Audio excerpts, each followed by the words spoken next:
Hi, I'm Peter Green. I'm Michaela Kronk. I'm Sophia Nussbaum. And I'm Joshua Peeler. And today we're going to talk about bike sharing. Okay, so first we should start defining what bike sharing is. It is the use of renting a bike from a company to use within your city for a brief amount of time, and especially to go for short distances. And who are the vendors? In the last couple of years, there has been an exponential increase in the number of companies that have entered the market of bike sharing. And Lime Bike is one of the most prominent ones. They started in 2017 in Greensboro, and now they're a $1.1 billion company. Motivate, it's one of the largest as well, is owned by Lyft, and recently companies like Lyft and Uber have been either buying companies that work with bike sharing or partnering with them. Next, we should talk about who are the customers. Bike sharing consumers are typically professionals, tourists, or those that are economically disadvantaged. Professionals use bike sharing to quickly get from their apartments to their location of work. Tourists are now able to cheaply navigate a city without losing views of the skyline. And economically disadvantaged that are seeking work have opportunities for employment and have reliable transportation when offered a job. But then we hypothesize what would affect demand. We suspect time of day, weather, and weekday versus weekend will. After compiling and analyzing our data, we used a decision tree to find the optimal path. We used the dependent variable of number of total rentals, and we analyzed using an average square error. So the decision rules to find the optimal path are: the hour is less than 20.5 or greater than 8.5 or missing. The temperature is greater than 20.1 degrees Celsius, and the working day is a working day. We did a second analysis using the demand type as a dependent variable and using the misclassification error. And the leaves, this had many fewer leaves. The decision rule for this was if the count was greater than 100.5 or missing. We then performed a cluster analysis on the data. We found that segment 1 was the largest with 2,447 riders.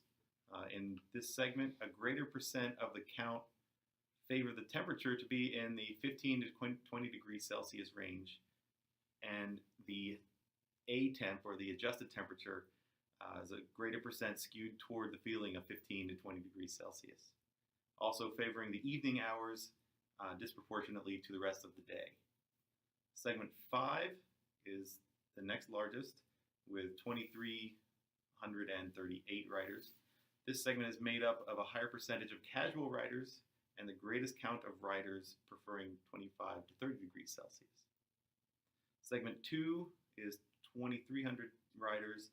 This segment is made of riders who favor temperatures on the low side, around 10 to 15 degrees Celsius, and riders who prefer the adjusted temperature of about the same 10 to 15 degrees Celsius.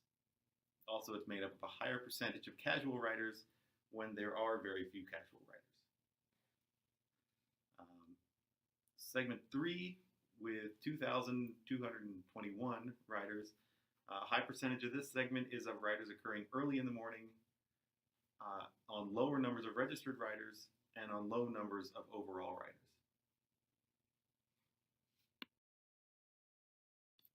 Continuing the analysis on the ridership, what we see before us is the ridership by hour of day based off the count. Is the dark blue line, and the teal blue line is the average percent registered of that count. As you can see by the graph, there is a high ridership count in the mornings for morning travel or exercise. There is also a higher count during midday for the lunchtime rush. And then there is also an evening rush for leisure trips as well as the home commute back.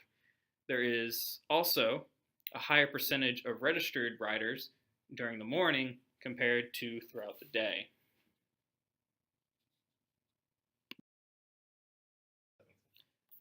Continuing the analysis, what you see before you is an analysis of the temperature on overall count, casual users, and registered riders.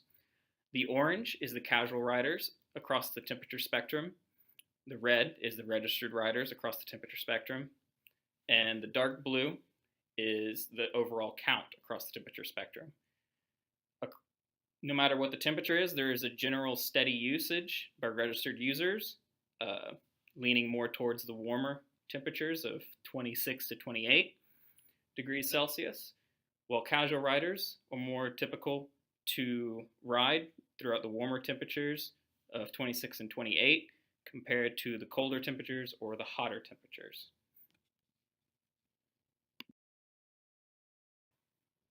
Additional analysis shows the count of rentals affected by weather.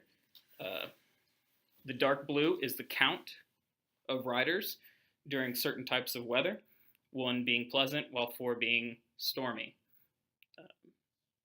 The teal green blue is the average percent of those riders being registered. So during sunny warm days, there's a high ridership count, including more casual riders versus registered riders, while more registered riders ride during stormier weather. And in this graph, we are showing the registered ridership versus casual ridership by the hour. So as you can see by the red line, which is the registered ridership by hour, there is a high ridership in the mornings for commutes to work, with a relatively high ridership during the evenings to go home and leisure time, as well as a lunchtime travel by hour. And then the casual ridership tends to start off slow and then peak around midday to 5 in the afternoon, while steadily decreasing as time goes on. Okay, so after the analysis, we conclude that bike sharing is most likely to be used between 3 p.m. and 10 p.m. So in order to increase profits, they should raise prices during this time, and during low ridership periods, offer promotions, especially for morning and late night riders.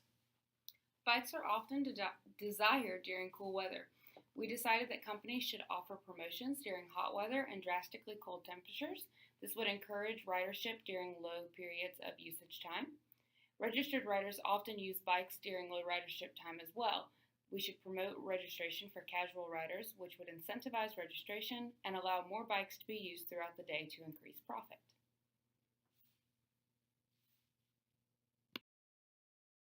We hope you enjoyed our presentation. Thank you for your time.